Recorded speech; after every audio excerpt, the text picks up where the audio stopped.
सावित्री, अगं ए सावित्री, काय झालं तुला झोपायला? तुला तर ताप आलाय, चल आपण डॉक्टरकडे जाऊ.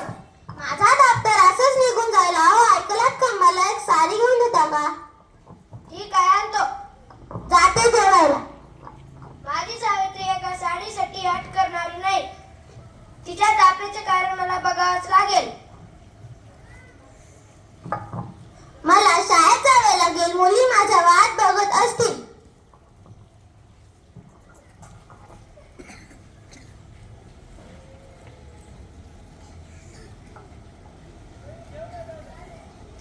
अगं आलीस का? लोकांच्या मुलांना साडेसाती शिकवायला.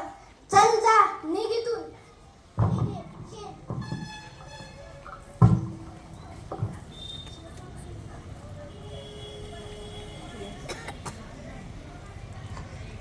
अगे आलीस का मामा? परत लोकांच्या मुलीला शिकवेल मला आणि खूप मोठे करेल मला. चल जा इथून. हे घे पाणी.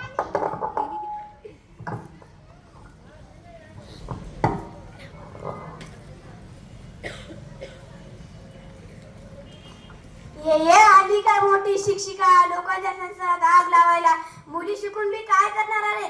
शेवटी चूल आणि मूलच. चल जा इथून. आता नाही जाणार. ये घे दगड.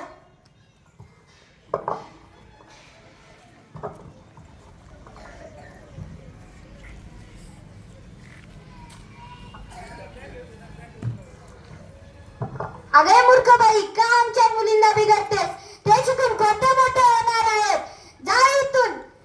ये घे चिकन.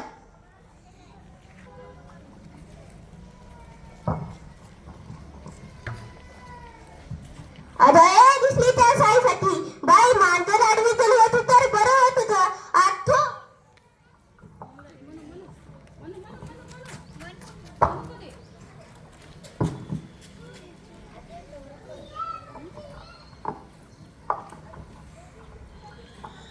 हे आहे का हिच्या तापीचे कारण?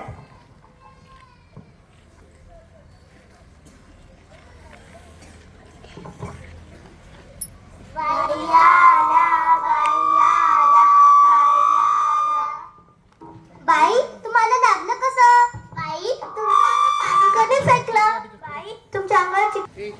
बाई आल्या, बाई आल्या, बाई आल्या. बाई तुम्हाला लागलं कसं? बाई तुमच्या अंगावर पाणी कोणी फेकलं? बाई तुमच्या अंगावर चिखल कोणी फेकले? हे सगळे कसे झाले? अगं थांबा थांबा, मी लुगडं बदलून येते.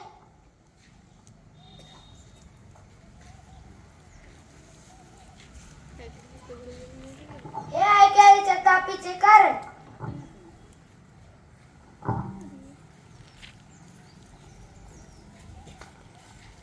मुलींनो, तुम्हाला मोठे होऊन खूप शिकायचं आहे. ती चूल आणि मूल म्हणून चालणार नाही.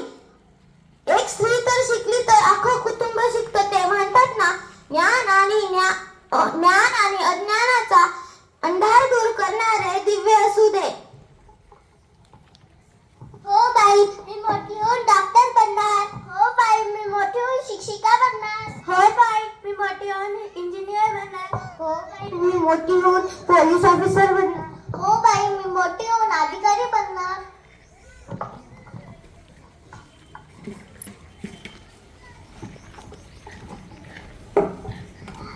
बाई आम्हाला माफ करा, आमचे चुकले. बाई आम्ही आमच्या मुलींना शिकून खूप मोठे बनवणार. मुलाला फक्त चूल आणि मूल म्हणजे सांगावे. त्यांच्या स्वतःच्या पायावर थांबून त्यांना मोठे व्हायचे. बाई आम्हाला माफ करा.